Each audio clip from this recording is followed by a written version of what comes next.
We've all seen videos of severe storms, typhoons, and tornadoes. But have you ever witnessed an ice tsunami? What about blood-red skies in the middle of the day? Or waves so big they engulf a 5-story building? Yeah, turns out there's more to extreme weather than just wind, rain, and hail. With that, settle in and brace yourself, because we're about to take a look at some of the craziest and weirdest weather events ever caught on camera.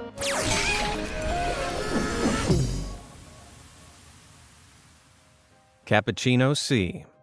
If you've ever visited the beach, you've probably seen a rogue patch of sea foam.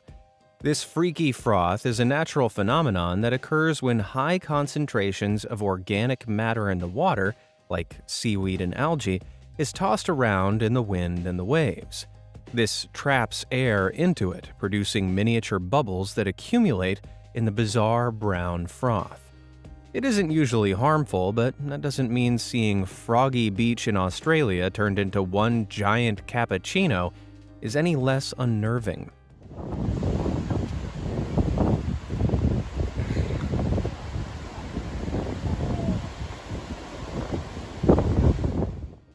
It may be natural, but that looks weirdly unpleasant. Not as unpleasant as what this guy's about to go through. Suds up.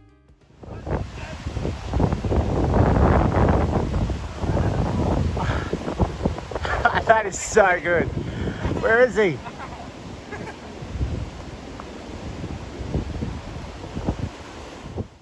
Just imagine being completely consumed by a load of dirty, frothy, salty foam that has the consistency of whipped cream. Ugh.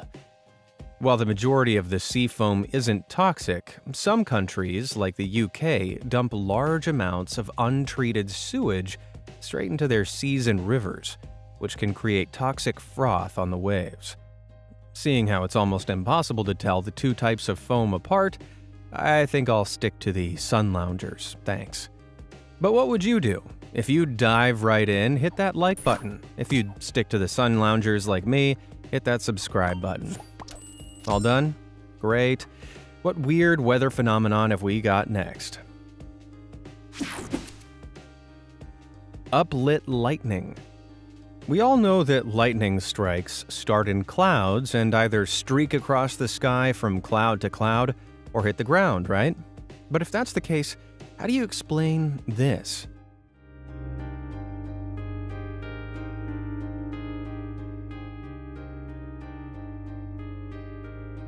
No, you're not going insane. The lightning spidered up from the ground. This is a phenomenon called upward lightning, one that scientists don't fully understand. What they do know is that these upward strikes spring from the tops of tall structures and are triggered by other strikes in their vicinity. According to simulations, these other strikes enhance the ambient electric field around the structures, enough to trigger a lightning strike starting from towers as short as 10 stories. Well, the scientists may not fully understand it, but I know that I'm moving to a ground floor apartment pronto. Freezeway. Lake Michigan, one of North America's 5 Great Lakes. With a mammoth 3,200 miles of shoreline, this lake is home to around 100 lighthouses. And that might seem like a lot, but the weather here fluctuates so much that every last one of them is essential. You see, while the Midwest can receive heat waves that stretch into triple digits, it can also experience Arctic fronts in the winter, with temperatures well below zero and winds exceeding 45 miles per hour. This can drive waves on the lake to crash more than 20 feet over buoys, markers, and lighthouses. But as cold as that looks, it's nothing compared to what the blistery freezing fronts, often more than 20 degrees below zero, leave behind. The freezing water that was crashing against these structures is frozen solid on them and on their piers, leaving them coated in incredible swaths of ice. Some years, the coating the lighthouses receives isn't much, but on others, it has to be seen to be believed. It was so thick in 2019, for example, professional climbers were able to film themselves hacking their way up the side of them like they were mountains. They look like castles plucked from another world. Wait, hold up. Isn't this where Elsa from Frozen lives? Ah, great. Now I'm gonna have Let It Go stuck in my head for the rest of the week. Ugh. Tsunami Ice. Beachfront properties can boast incredible views all year round, whether it's in summer when the waves are crashing or in winter when it's all iced over. Except when the winds pick up in the winter, and all of a sudden hundreds of tons of mammoth-sized ice blocks begin crawling out of the water and inching towards your home.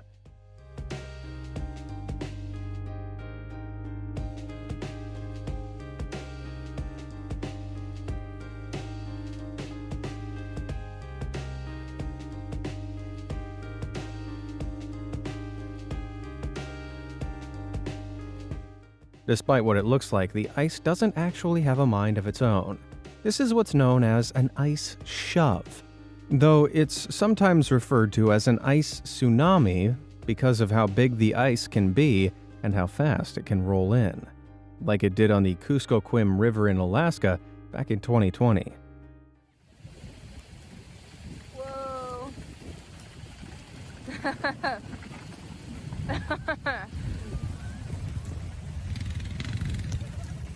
Yep, time to move. Let's roll. Get on. What? Get on. I'm on. Woo! Ice shoves occur when strong winds or currents running underneath force the ice from the water's surface to shatter and pile up on the land. And while it might seem tempting to get close, be careful. In stormy conditions, there's no telling just how fast it might come rolling in, as the guy filming this ice shove on Lake Erie discovered.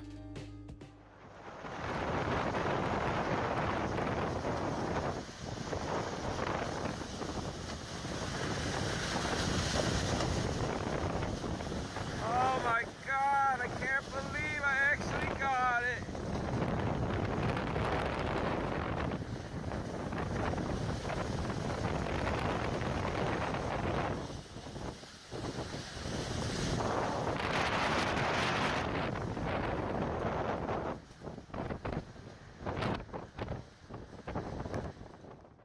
These massive walls of ice can be so powerful, they routinely uproot trees, break down doors, and even demolish entire homes. Whoa, not cool. Wicked waves. If you've been subscribed to this channel for a while, you might remember my video from several years ago that took a dive into some of the biggest waves ever recorded. If you're afraid of the ocean, like me, just watching surfers and tankers roll around in 70-foot waves is enough to turn your legs to jelly. But giant waves don't just occur in the middle of the ocean.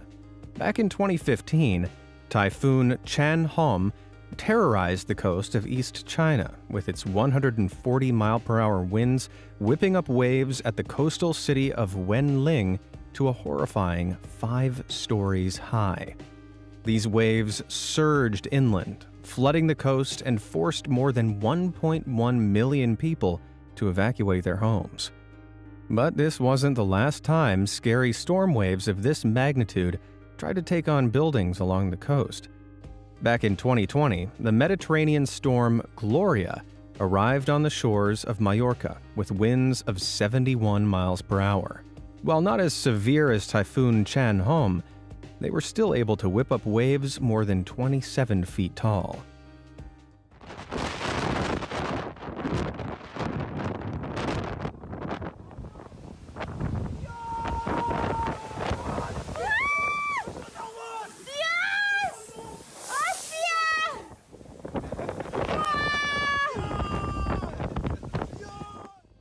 I mean, I do appreciate the relentless optimism of these guys, but if a giant wave literally washed over a 3-story building in front of me, I'd be running away from it, not towards it. Dust storm. Usually when you see dark clouds rolling overhead, you need to grab your umbrella. But what do you do if you look up at the sky and see a gigantic wall of orange clouds like this?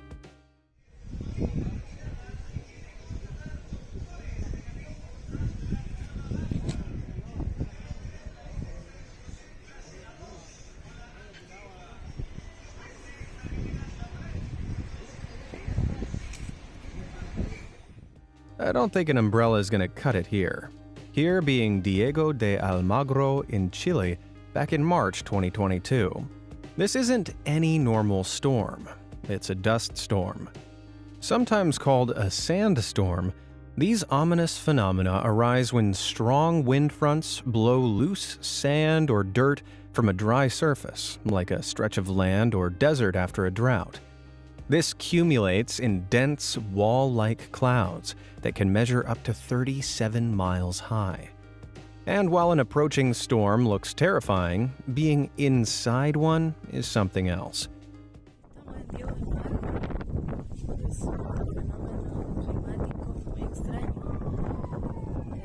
Estamos cubiertos de polvo, un viento, un temporal. Amainó un poco, pero recién el viento fue terrible. En 5 minutos bajó todas las nubes con polvo y no sé, desde El Salvador y hoy día aquí andamos. Light filters through the dust and sand, submerging everything in a haze, which interestingly changes in color depending on the type of dust you're squinting through. Chile's dust storm produced a dystopian orange haze, for example. But in southern Iraq, the iron-rich sand and clay of the landscape gives sandstorms like this one from 2010 an unreal red hue. Not bad, huh? Barely see across the way, which is probably less than 100 feet. And visibility this way, geez, I don't know, 50. And that way, same thing. You can't even tell what's down there. With dust this red, it's hard to tell whether this footage was shot on Earth or on Mars. Rail rain. There are a few places you might expect to see a waterfall, like in a rainforest or at a water park. You know where you definitely don't expect to see one though? Getting off the subway in New York City. And yet, this is exactly what happened back in September 2021.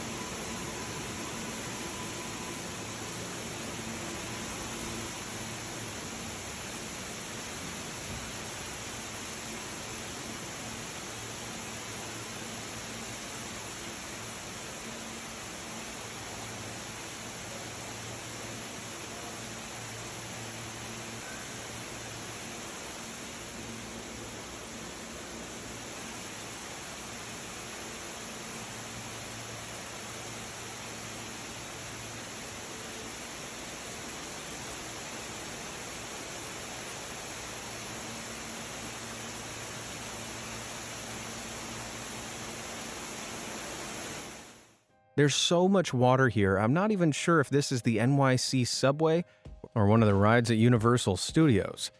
All jokes aside, this catastrophic cascade was the result of Hurricane Ida, which dumped 3 inches of rain on New York in just over an hour.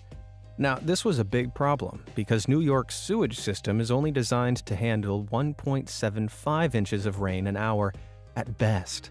This caused flash flooding throughout the city. But with that in mind, I'm not sure what I'm more impressed with. The fact that the trains were still running, or that people were willing to leap out of the train and into the waterfall.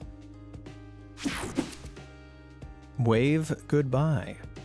Now, it's not just NYC's subway that gets battered by unexpected torrents of water. Over in the UK, Devon's Dawlish line, which is built right along its southern coast, is usually a peaceful train ride that allows passengers to admire the serene seas off the Devonshire coast. That is, until the winter storms arrive. Back in 2014, for example, 70-mile-per-hour storm winds whipped up some 30-foot waves and battered the trains that were still running along the line.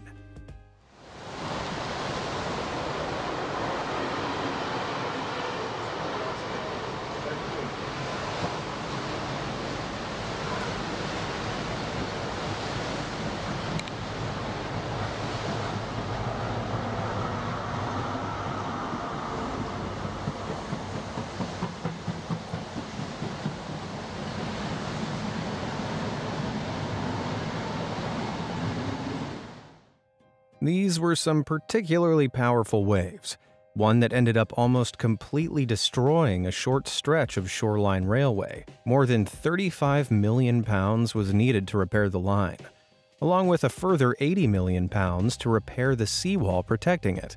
But that still wasn't enough. In 2020, a huge storm wave struck one of the trains with so much force, it smashed the windows and injured several passengers on board. Today, storms still continue to threaten the line, like Storm Bara did back in 2021, raising massive waves that the new and improved seawall simply couldn't stop.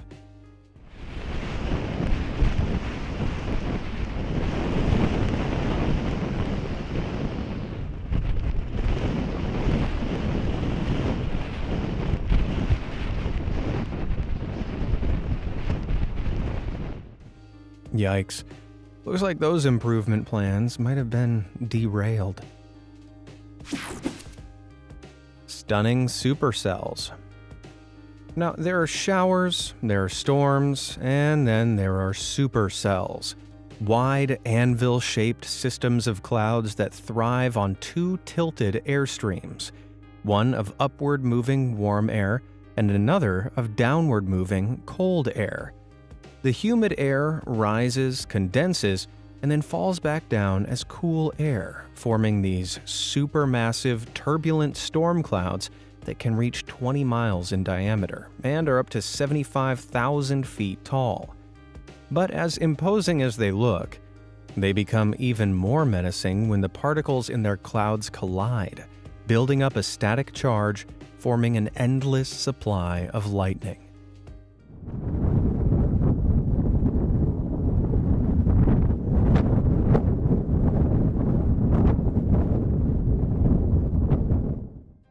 Not sure whether I should be afraid or in awe.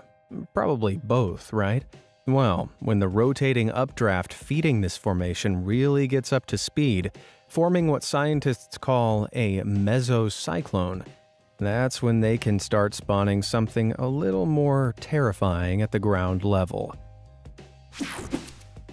Tearing tornadoes. Tornadoes are pretty terrifying at the best of times. These narrow, violently rotating columns of air generally occur when warm, humid air collides with cold, dry air. As the cold air is pushed up, the warm air begins to rotate, producing an updraft which eventually rotates sharply if winds in the area vary in direction or speed. This produces a huge column of warm, moist, rotating air that is then fed by the cold air coming down from the mesocyclone above. Depending on its size and strength, this funnel system can whip around at speeds exceeding 200 miles per hour, ripping up anything and everything in their path. Imagine the horror then that Mary Fan felt back in 2021 as she was driving along when, all of a sudden, a fast-moving tornado tore across Interstate 10 in Texas less than 100 feet from her car.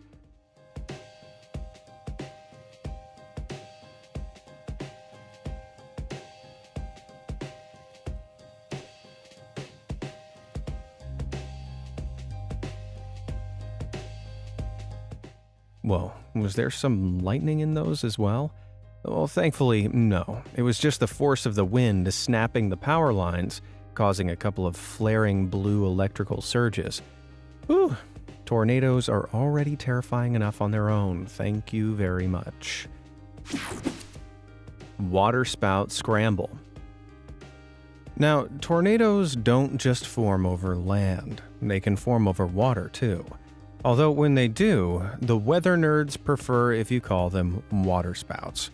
However, many that form are much weaker than their land counterparts, meaning that while they look like they're sucking up water from the ocean, they're just fast, rotating columns of air ripping through the waves.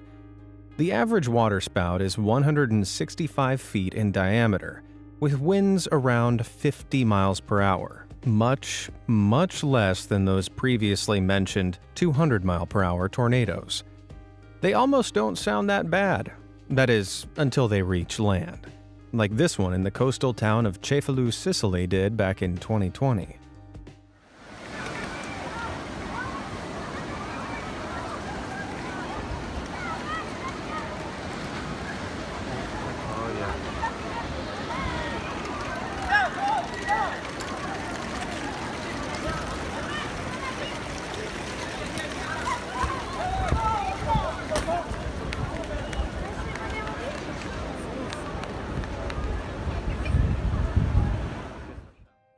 Chairs, debris, even some trees were flung into the air.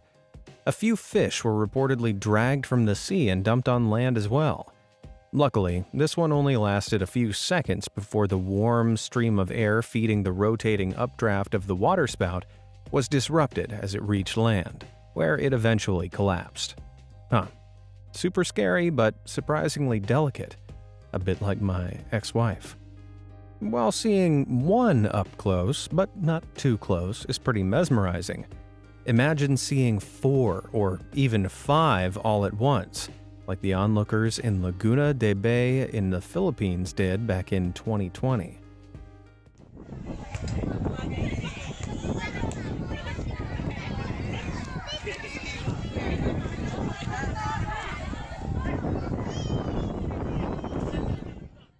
I mean, we know they're terrifying, but at this distance, and with that sunset behind them, in my opinion, they just look majestic.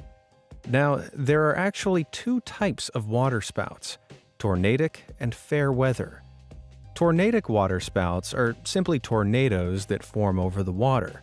They typically occur with thunderstorms, forming from an abundance of warm, moist air and an unstable atmosphere. They develop downward and appear initially as funnel clouds, like this one here.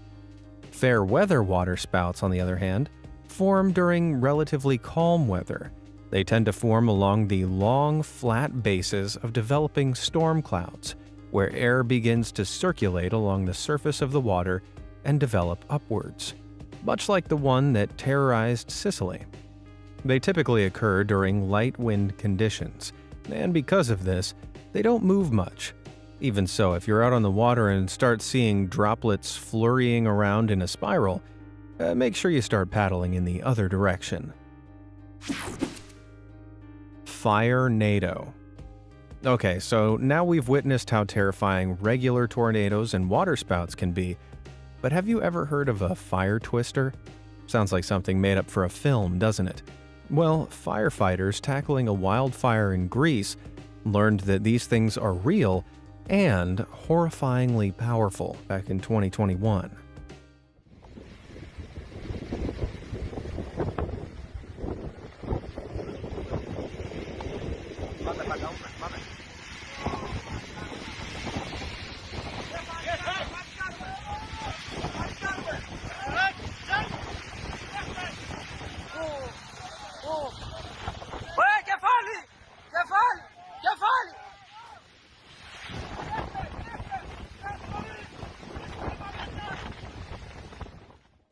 Whoa, that was close. Like being a firefighter wasn't a tough enough job already. Just like fair weather waterspouts, fire twisters form from the ground up, but are triggered when the hot and fast rising air is combined with turbulent wind conditions. This draws the smoke and hot air upwards into a funnel, often dragging a whirl of flame up with it. Luckily, most fire whirls are small, ranging from 33 to 164 feet tall. And while they can reach a scorching 2,000 degrees Fahrenheit, most die out quickly. Most, that is. Some, like this one caught on tape on Kangaroo Island, Australia back in 2020, can get so strong that they're able to move away from the base of the fire.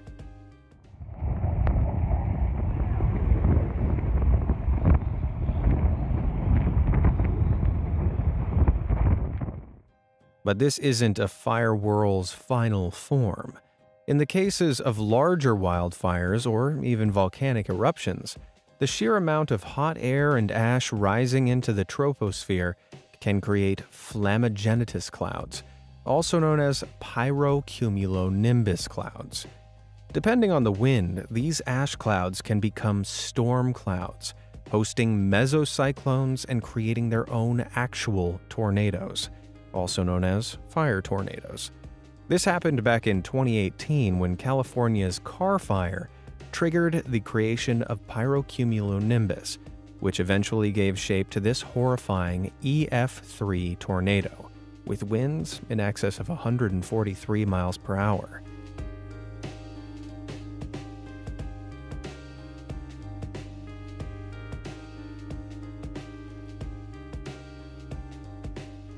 At more than 1,000 feet in diameter, this was one of the largest and deadliest fire tornadoes ever recorded on camera.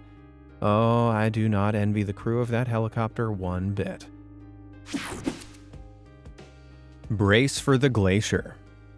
Glaciers are huge accumulations of ice, snow, and sediment, which, thanks to gravity, move slowly down the land they build up on. They're a real sight to behold, which is what makes Alaska's Portage Glacier, at roughly 6 miles long and 10 stories tall, such a popular tourist destination. The only problem is that tourists forget glaciers aren't solid. They can melt, crack, and fracture, often without warning. And that's what happened to Jason Rausch Jr. and his family, who were visiting Portage Glacier back in 2020.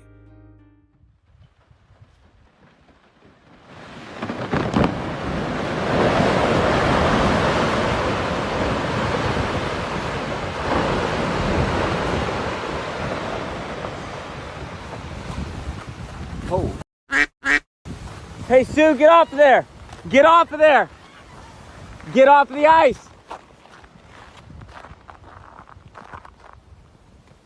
Get off of the ice. Oh.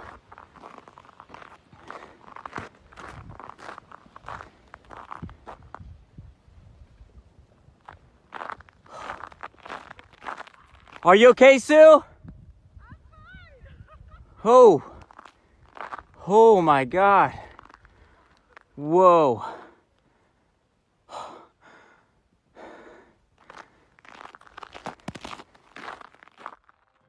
A block roughly the size of a house, weighing tens of thousands of pounds, crashed into the frozen lake below it. But only the surface of the lake was frozen. So the crash sent a small, albeit heart-stopping, under-ice tidal wave towards Jason and his family. If it had been any bigger, they could have been in real trouble. Thank God Jason was able to keep his cool. Changing directions. Your old geography teacher probably taught you that rivers run in one direction, the way gravity leads them, right? Well, that's not strictly true.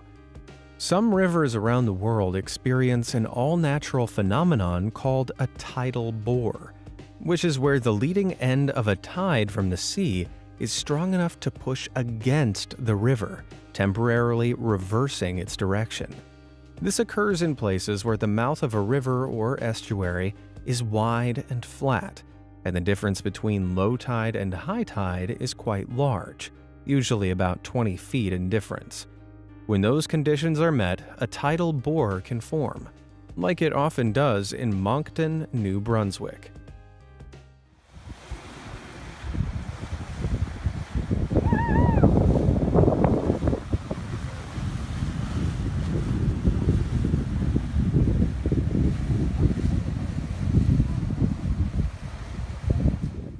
While Moncton's bore is steady enough to surf on, others can be so big and violent, like those of the Qiantang River in China, that simply standing too near them poses danger.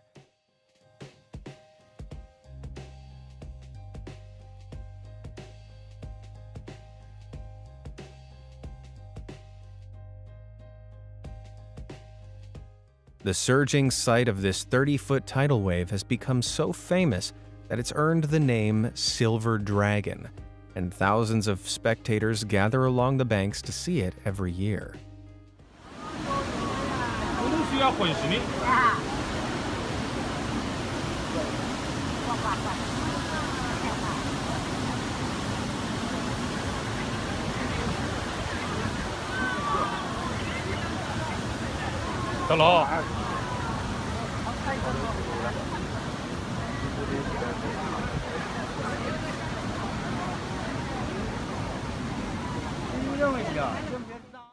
But thrill seekers still get up close to the tide breakers and bends in the hopes of seeing the tide, which can travel at speeds of up to 25 miles per hour, making huge splashes against the barriers.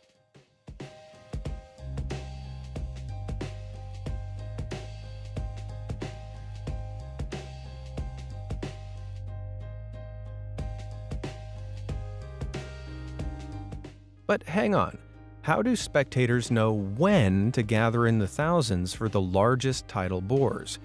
Well, that comes down to lunar tides. When the moon is closer to the Earth, the huge gravitational pull of it draws the tidewaters in that location up. With the moon providing this constantly, the incoming tide is always at its highest along the Qiantang around mid-August every year. However, weather events can also impact just how big these waves become. In 2013, the winds of Typhoon Trami boosted the bore, meaning the high tide was more than twice its usual height. The wave traveling up the river broke through the flood barriers and surged up the banks, sweeping away spectators and pushing them along walkways. Yikes. I think I'll stick to watching videos of this rather than risk watching it in person. Which of these weather events did you think was the most extreme? And have you ever witnessed any firsthand? Let me know down in the comments below, and thanks for watching.